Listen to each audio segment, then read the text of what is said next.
कार्तिक महीने में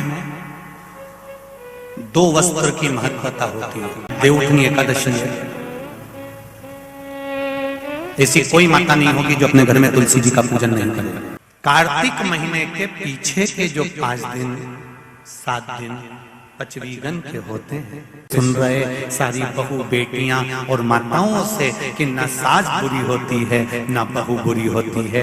सास नहीं चाहती कि मैं कोई अपशब्द बोलूं, वही बहू भी नहीं चाहती कि कोई अपशब्द बोलूं, पर ललाट पर जब कर्म गति उल्टी पड़ती है तो अपने आप जिह्वा से अपशब्द निकलवा ही देती है। यह कर्म गति।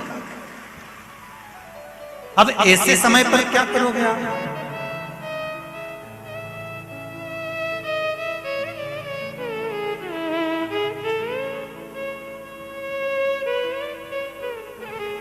ऐसे समय पर क्या किया जाए?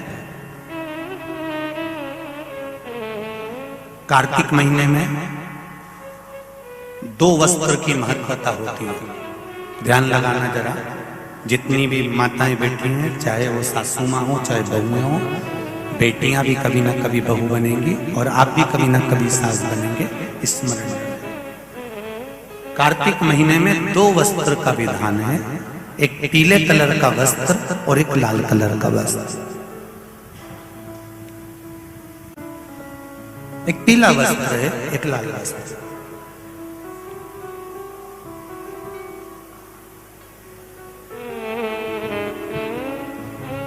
आज देवउठनी एकादशी है। ऐसी कोई माता नहीं होगी जो अपने घर में तुलसी जी का पूजन नहीं करे।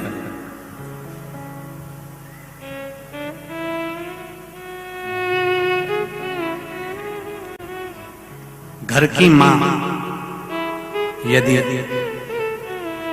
आज देवउठनी एकादशी के दिन लाल वस्त्र बैकुंठ, वैसे तो पचवीगन का महत्व बताया गया है स्कंद पुराण में, जो 5 दिन पीछे के होते हैं। आंवला नवमी से जो क्रम पचवीगन का चालू होता है पूर्णिमा तक, बैकुंठ चतुर्दशी के क्रम तक, उसका जो महत्व, इन 5 दिनों की महत्वता वैसे स्कंद पुराण में कही गई है, पर आप समझें उसको। लाल वस्त्र अगर कार्तिक महीने में तुलसा महारानी पर ओढ़ाया जाता है और वही वस्त्र बाद में रख लिया जाता है संभाल कर, तो उस घर में किसी कर्म गति के कारण भी अगर अपशब्द निकल रहे होते हैं तो वो अपशब्द वो वस्त्र रोक लेता है। वो वस्त्र रोकता है। कौन सा वस्त्र? लाल वस्त्र।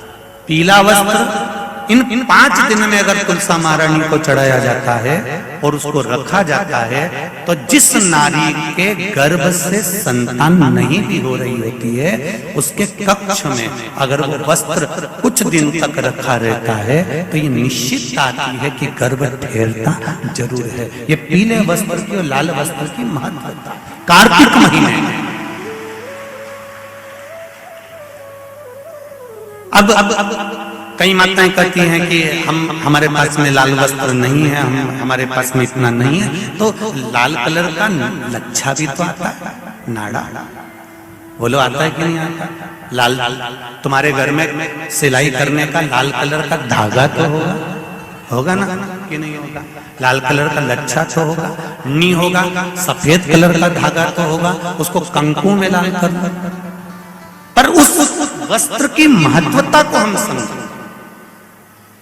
जैसे बांस की पिटारी में, ये तो तुम लोगों की परिभाषा है। आजकल की माताएं तो सुहाग का सामान प्लास्टिक की टोकरी में रख कर देती है, पर हमारे यहाँ नहीं लिखा कि प्लास्टिक की डलिया में सुहाग की सामग्री दो। हमारे यहाँ कहा कि जो वंश बढ़ावे, जो वंशकार होते हैं ना, बांस बनाने वाले होते हैं, वंशकार होते हैं, इनको तो तुम्हें रोज धन्यवाद देना चाहिए। जो बांस का टोकरी बनाते हैं, सुपड़ा बनाते हैं, बांस का सामान बनाते हैं। आज भी विवाह में हमारे यहाँ मंडप भी बांस का होता है, सुपड़ा भी बांस का, डलिया भी बांस की। सबसे पहले खलमट्टी अगर आती है, शादी के ब्याह में सबसे पहले मिट्टी आती है तो बांस की टोकरी में आती है। एक नियम है। क्यों? क्योंकि जिसकी शादी में मट्टी, इधर लाते मट्टी, जिसकी शादी में मट्टी बांस की डलिया में आती है उसको संतान के लिए डॉक्टर को दिखाने की जरूरत नहीं पड़ती, उसको समझ में आता। जिसकी शादी की शुरुआत प्लास्टिक की डलिया से होती है, फिर उसको टेस्ट ट्यूब भी करवाना ही पड़ता है।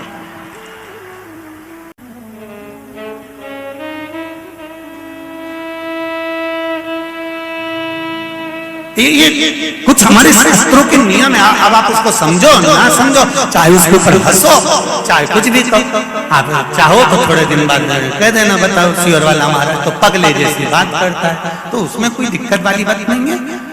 पगले का अवार्ड हमको ही मिलने वाला है, उसमें कोई दिक्कत वाली बात नहीं। पर उसको समझो कि हमारे सनातन धर्म में ये वंशकार, बांस का सामान बनाने वाले, बांस की डलिया बनाने वाले, बांस का सुपड़ा बनाने वाले, सबसे पहले ये वंशकार हुए, फिर खवास नाई ये हुए, फिर चर्मकार हुए, जूता चप्पल बनाने वाले, फिर अन्य जितने जितने हमारे यहाँ, इनको लोग कहते हैं कि इनको हमारे यहाँ से हटा दिया, ऊंची जाति वालों ने इनको पीछे हटा दिया। कोई इनको पीछे हटाने वाला नहीं है, केवल तुम्हारी बुद्धि से लोग तुमको भ्रष्ट कर रहे हैं कि हमको नीचा दिखा रहे हैं, हमको ऊंचा दिखा रहे हैं। किसी जात में, किसी समाज में ये नहीं कहा गया कि इनको नीचा दिखाना। प्रत्येक समाज में, चाहे ब्राह्मण के घर की शादी हो, चाहे क्षत्रिय के घर की शादी हो, चाहे वैश्य के घर की शादी हो, सबसे पहले वंशकार की डलिया आती है, वंशकार आता है। सबसे पहले हमारे यहाँ अगर पादुका बनाई जाती है तो सबसे पहले चर्मकार आता है, सबसे पहले हमारे यहाँ खवास आता है। पहले इनको लाकर बिठाया जाता है। पहले संबंध भी सेठ खुद नहीं जाता था करने के लिए, खवास जाता था, वंशकार जाता था, ये जाते थे, संबंध पक्का कर कर आते थे और शादी हो जाती थी। ना लड़का देखता ना लड़की देखती। ये सब बाद में चालू हुआ। अब दुनिया के लोगों ने अपनी राजनीति को अखाड़ा बनाने के लिए कह दिया कि ये समाज नीची हो गई, ये समाज ऊंची हो गई, इसको पिछड़ा में कर दिया, इसको उसमें कर दिया। कोई नहीं कर रहा किसी को।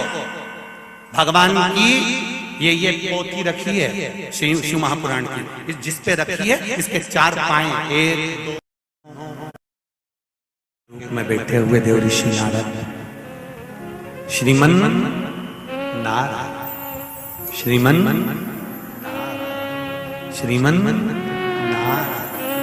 7 बार देव ऋषि नारद ने नारायण नारायण नारायण नारायण कहा। कहने पर देव ऋषि नारद ने बोला, सुनो साहूकार जी, सुबह के समय पर जब आपकी बहू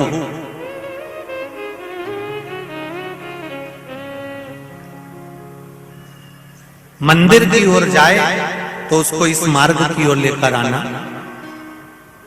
मैं आपको ज्ञान उपदेश दूंगा और वो ज्ञान उपदेश आप बहू को श्रेष्ठ दे पाए ना दे पाए, वो बहू सम्मुख में बैठकर सुनेगी तो उसको प्राप्त होगा। ये देखो वही कथा आ गई। आप खाओगे आपका पेट भराएगा, आप सुनोगे आपका कल्याण होगा। बेटों बेटियों को लेकर आओ, बहुओं को लेकर आओ, बच्चों को लेकर आओ, उनके सुनने से उनका साहूकार घर गए, बहू से कहा, बेटा एक संत अपने गांव में आए हुए हैं और वृक्ष के नीचे बैठे हुए हैं, चलो आप चलकर उनसे अपने प्रश्न को कर लो। बहू ने भगवान का नाम लिया, स्मरण करती हुई बहू पहुंची और बहू ने जाकर तुरंत हाथ जोड़कर निवेदन किया, बाबा जी 1 महीने तक नारी कार्तिक का स्नान करती है, 1 महीने तक नारी माघ का स्नान करती है, 1 महीने तक नारी वैशाख का स्नान करती है, 1 महीने तक नारी चैत्र का स्नान करती है, बीच में अधिक मास का स्नान करती है। उस बीच में नारी का जो रजो धर्म आ जाता है, रजस्वला धर्म आ जाता है, उस समय पर नारी का जो करा हुआ व्रत है 1 महीने का, वो खंडित हो जाता है। उस व्रत की पूर्णता कैसे मानी जाए? तो उस समय पर देव ऋषि नारद जो संत के वेश में थे, उन्होंने कहा कि बहू एक काम करो, पुत्री कार्तिक महीने के पीछे के जो 5 दिन 7 दिन पचवीगन के होते हैं, अगर नारी का रजस्वला धर्म बीच में आ जाता है तो पीछे के 5-7 दिन में से अगर एक दिन भी नारी ब्रह्म मुहूर्त का स्नान कर कर, सुबह का स्नान कर कर तुलसी में दीप प्रज्वलित कर देती है तो उसके बीच का जो खंडित भाग है वो समाप्त हो जाता है और उसे पूर्ण फल की प्राप्ति। अब फिर सुन लीजिए अच्छे से, अगर मान लो वो पच बीगन में ही नारी का रजोधर्म आ गया तो बहुत बहुत ध्यान से सुनना, ये कथा हरिहर शिव महापुराण की कथा जो बीकन गांव वालों को मिली है संपूर्ण विश्व के कल्याण के लिए। बहुत ध्यान देना, हर नारी का प्रश्न है, प्रत्येक नारी के प्रश्न ये सम्मुख में रहता है। मान लो आपने कहा कि रजोधर्म आ गया मध्य में, तो आप पीछे के 5 दिन स्नान करो। वो 5 दिन में अगर रजोधर्म आ गया फिर शिव महापुराण की कथा कहती है, घर में रहने वाली कोई कुंवारी कन्या, घर में रहने वाला कोई पुत्र, घर में रहने वाला पति, घर में रहने वाली सास, घर में रहने वाली कोई सौभाग्यवती नारी, जेठानी, ननन, देवरानी, या घर में रहने वाला कोई पुरुष अगर बाहर स्नान करने नहीं भी जा सकता, ब्रह्म मुहूर्त में प्रातः के समय पर यदि तुलसी में एक दीप और एक संध्या के समय पर दीप लगा देता है तो भी नारी का नियम पूर्ण हो जाता है। वो नियम खंडित नहीं, वो नियम खंडित नहीं। क्या 5 दिन के स्नान का फल है? हाँ, और तुझे मौका मिलेगा तो तुझे समझ में आएगा। देवर्षि नारद ने बस इतना कहा, उसका फल क्या है तुझे मौका मिलेगा जब मालूम पड़ेगा। तब बहू को समझ में नहीं आया कि आखिर ये सब क्या कहा। देवर्षि नारद कहकर चले गए। साहूकार की बहू रोज प्रातः का कार्तिक का स्नान करने लगी। कार्तिक का स्नान रोज बहू करती, रोज ब्रह्म मुहूर्त में स्नान कर आती। बहू को नहीं मालूम कि नगर के राजा का लड़का युवराज अपनी पत्नी के साथ स्नान करने आता। राजा और रानी भी स्नान करने आते हैं, युवराज अपनी धर्मपत्नी के साथ स्नान करने आता है। आज युवराज को बड़ा बुरा लगा। युवराज ने देखा कि मैं घाट पर नहाने के लिए आता हूं, पर यह घाट गीला कैसे हो जाता है? मतलब मेरे स्नान के पहले कोई स्नान कर रहा है, मेरे स्नान के पहले कोई स्नान कर रहा है। मुझे ऐसा लगता है जरूर कोई ना कोई आता है। युवराज ने, राजा ने अपने नगर के सैनिकों से बोला, पता लगाओ कि सुबह स्नान करने कौन आता है। सैनिक लगते उससे पहले ही साहूकार की बहू स्नान कर कर चली जाती। दिखाई नहीं दिया, समझ नहीं आया। आखिरी के 7 दिन बचे थे, 8 दिन बचे थे। राजा के दूत ने फिर युवराज ने कहा, मुझे पता लगा कर बताओ फिर मेरे स्नान के पहले कौन स्नान करता है, घाट को गीला कौन कर देता है। क्रोध में आकर कहा, मालूम नहीं पड़ पाया। एक दिन रानी को, इस साहूकार की बहू को मालूम पड़ा कि युवराज मेरा पता कर रहा है, मेरा पीछा कर रहा है। तो बहू ने तुरंत सुबह जल्दी स्नान करा और भागी। भागते समय उसके गले की माला और पांव की एक मोजड़ी छूट गई। माला और मोजड़ी छूट गई। माला मोजड़ी छूटी, चली।